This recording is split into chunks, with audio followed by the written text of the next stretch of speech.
যে রাজনীতির মাঠে আওয়ামী লীগ নাই, স্বাধীনতার পর থেকে আওয়ামী লীগের দুর্দান্ত প্রতাপ, আওয়ামী লীগ নাই, না থেকেও আছে, সেটা ভার্চুয়ালি আছে বলা যায়।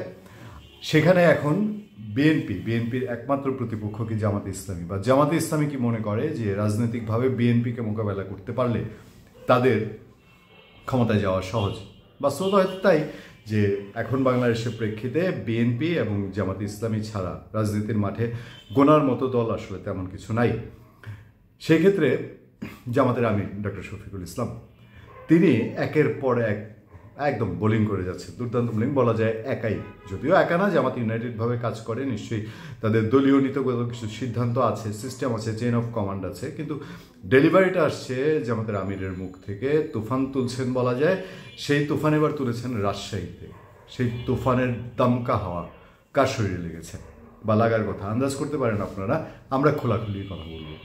বাংলাদেশে 5 আগস্টের পর বিএনপির বিরুদ্ধে সবচেয়ে বেশি বড় অভিযোগ বিএনপিকে নিয়ে যে তাদের নেতাকর্মীরা লুটপাট, চাঁদাবাজি এবং দখলদারিত্বে একদম মহোৎসবে মেতে উঠেছে, যেটা কল্পনার বাইরে ছিল। বাংলাদেশের মানুষ সেটা আশা করেনি বিএনপিকে দিয়ে, কারণ বিএনপি 16 বছর যে ত্যাগ, তিতিক্ষা, নির্যাতন যেসবের মধ্যে দিয়ে চলেছে, তাদের উপর যে স্টিম রোলার চালানো হয়েছে, তাদের উপরে যেভাবে গুম, খুন, হত্যা, মামলা, নির্যাতন করা হয়েছে, শুধু বিএনপির নেতাকর্মী না, তাদের পরিবার বিএনপির গন্ধ হলেই একেবারেই মনে করেন জাত গেল এরকম একটা অবস্থা ছিল বাংলাদেশে। সেই দল সুযোগ পেয়েই, কোন সুযোগ?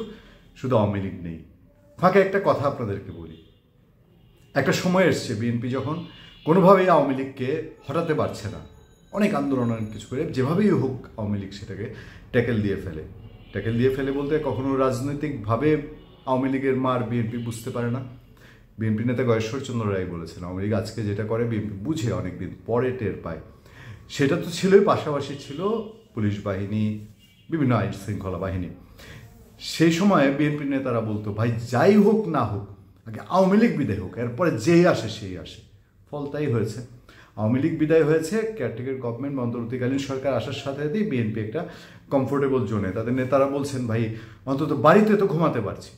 কিন্তু বাড়িতে ঘুমানোর এই আরামটা, ওই যে বলে না, বসতে দিলে শুইতে চায়, শুইতে দিলে খাইতে চায়। বিএনপি যখন গড়ে শুইতে পারলো তখনই খাওয়ার তাড়না শুরু হলো।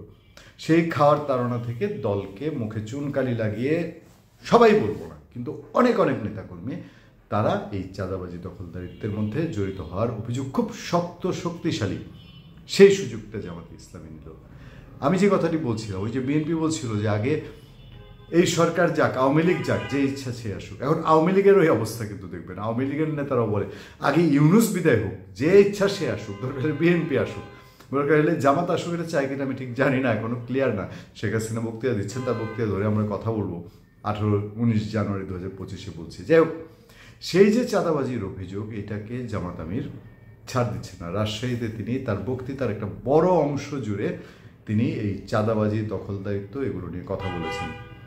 কথাগুলোতে কোথাও তিনি বিএনপির নাম উচ্চারণ করেননি, কিন্তু যেভাবে তিনি টেকনিক্যালি কথাগুলো বলেছেন সবাই বোঝে তিনি কাকে বলেছেন।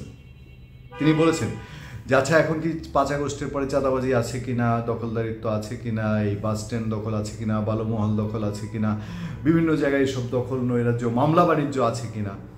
তো সেখানে উপস্থিত শিবিরের জামাত ইসলামী কর্মী সবাই, তারা সবাই বলছে হ্যাঁ আছে।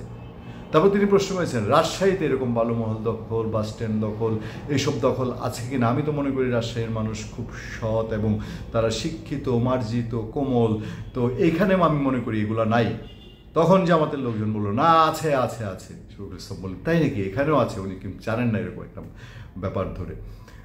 বিষয়টা হলো, জামাত এই যে বিএনপির চাঁদাবাজি, দখলদারিত্ব এগুলো নিয়ে কথা বলছে, ঠিক আছে, অনেক সময় আবার একটু ভয় লাগে, বেড়ায় খ্যাত খায় একটা কথা বলে না, কোথাও তো আবার এই অভিযোগও উঠছে যে জামাত এবং বিএনপি নেতারা মিলে দেন দরবার করছে ওই মামলা বাণিজ্যে কত আসবে না আসবে, টুকটাক বিভিন্ন জায়গায়, সব জায়গায়। যেমন সীতাকুণ্ডের একটা অভিযোগ আমরা পেয়েছিলাম, জামাত নেতা চাঁদাবাজি করছেন। আচ্ছা, মোটা দাগে যদি বলি, হ্যাঁ জামাতের মধ্যে এগুলোর তুলনা কম। জামাতের মানুষজনকে সৎ হিসাবে অন্তত চেনা হয়। তাকে নিয়ে আপনার যতই প্রবলেম থাকুক, আমার যতই প্রবলেম, আমি অনেক সময় ক্লিয়ার করেছি যে আমি ব্যক্তিগতভাবে জামাতে ইসলামী এবং ইসলামী ছাত্র শিবিরের রাজনীতির সঙ্গে আমি মনে করি না আমি আমার ধর্মের সাথে তাদের রাজনৈতিক স্ট্র্যাটেজি মিল আছে, এটা আমি মনে করি না। কিন্তু ওই জায়গাটা আপনাকে যেতে হবে, ওই জায়গাটা বলতে হবে যে এরা যেই টেকনিকে তারা চলে এবং তাদের মধ্যে কম্পারেটিভলি ডিসঅনেস্টি অন্য যে কোনো দলের চেয়ে কম, তারা সততার একটা প্র্যাকটিস তারা করে। বা ওই যে ট্রেডিশনালি যে চললেই মনে হবে উনি এবার ছাত্রলীগের নেতা, উনি এবার ছাত্র দলের নেতা, উনি এবার বিএনপির নেতা, উনি এবার এই যে একটা শোডাউন, এই ব্যাপারটা জামাতের নেতাকর্মীদের মধ্যে কম দেখা যায়। যাই হোক, সেই জায়গা থেকে জামাত বিএনপির বিরুদ্ধে যে অভিযোগটি দাঁড় করাচ্ছে, আমরা বলবো মুখে মুখে বিএনপি জামাত দুই পক্ষই বলছে যে তাদের মধ্যে কোনো দূরত্ব নেই, কিন্তু ভেতরে ভেতরে রাজনীতির খেল কি তারা খেলেই যাচ্ছেন যে একে অন্যকে কিভাবে মোকাবেলা করবেন। আর না হলে বলেন তো দেখি, বাংলাদেশে এই যে ডক্টর শফিকুল ইসলাম যেই কথাগুলো বলেছেন, শফিকুর রহমান যেই কথাগুলো বলেছেন রাজশাহীতে, এই কথাগুলো বাংলাদেশে আর কোন দলের ক্ষেত্রে প্রযোজ্য? বুঝতে বাকি থাকে না। আক্কেলমানকে নিয়ে ইশারায়ে কাফি। জামাত এবং বিএনপি তারা রাজনৈতিকভাবে একে অন্যকে এখন টেক্কা দেওয়ার চেষ্টা করছে কিনা, এক ঘরে থাকলেও এক ঘরের দুই ভাই, এখন দুই মেরুতে, ঘরে ঘরে তো ইলেকশন হয়, ভাই ভাই ইলেকশন করে, বাবা ছেলে ইলেকশন করে, বাংলাদেশের স্বামী স্ত্রী দুজন একে অপরের বিরুদ্ধে নির্বাচন করার আমরা নজির দেখেছি। সুতরাং জামাত এবং বিএনপি মুখোমুখি আগামীতে ইলেকশন করলে অবাক হওয়ার খুব বেশি কিছু নাই। ধন্যবাদ সবাইকে, ভালো থাকবেন, সুস্থ থাকবেন, আবার দেখা হবে, আবার কথা হবে। আপনাদের সাথে আমি আতিক রহমান পূর্ণিয়া।